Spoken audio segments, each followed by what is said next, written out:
Let's review our Sunday school lesson for today. We're in the summer quarter entitled Partners in a New Creation. Our summer quarters for the months of June, July, and August. And this quarter is pointing to how we as the church can be used by God in reconciling and recreating and rightly restoring all things in God.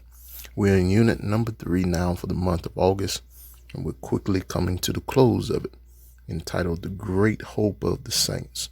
And there's 4 lessons from the book of Revelation as we envision the new home and city and environment and joy that has been prepared for the redeemed. Our lesson for today is lesson number 12 for August the 21st, 2022, entitled No Better Refreshment. The printed passage is Revelation 22, verse 1 through 7.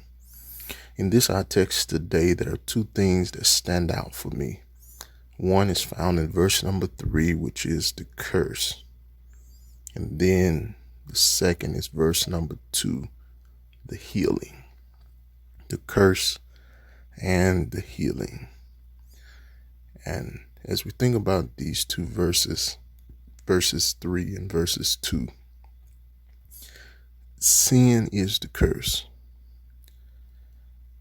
And in our lesson, we hear of certain things that come from sin, like darkness, and those who are left outside of the city, who are immoral and are described to be like dogs. Sin is that curse. But also in our lesson, we hear that there's life and healing and light in heaven. So there in heaven is no more sin and no more curse and no more death, all that are brought about because of sin.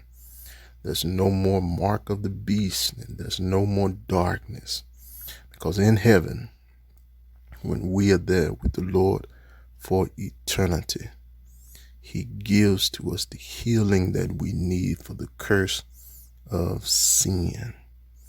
And so there we can enjoy life and healing and light.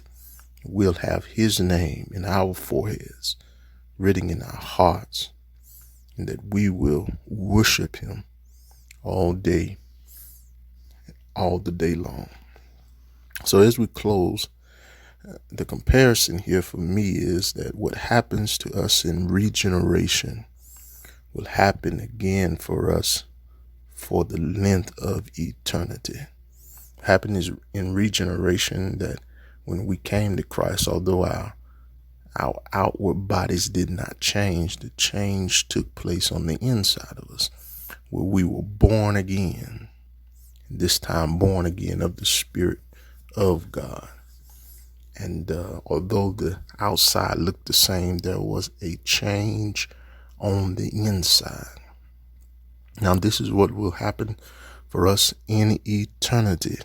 The Lord will give us life and healing and light forever, for the length of eternity. And this time, our earthly bodies will be changed. We will have brand new spiritual bodies that can last for eternity. On and on and on and on. And this time when the Lord makes us anew, amen, it won't be with temporary mortal flesh and blood, but we'll have a glorified body, just like His Son. I pray that you will get into a relationship with God, if you do not know Him, so that you can enjoy the presence of God for eternity.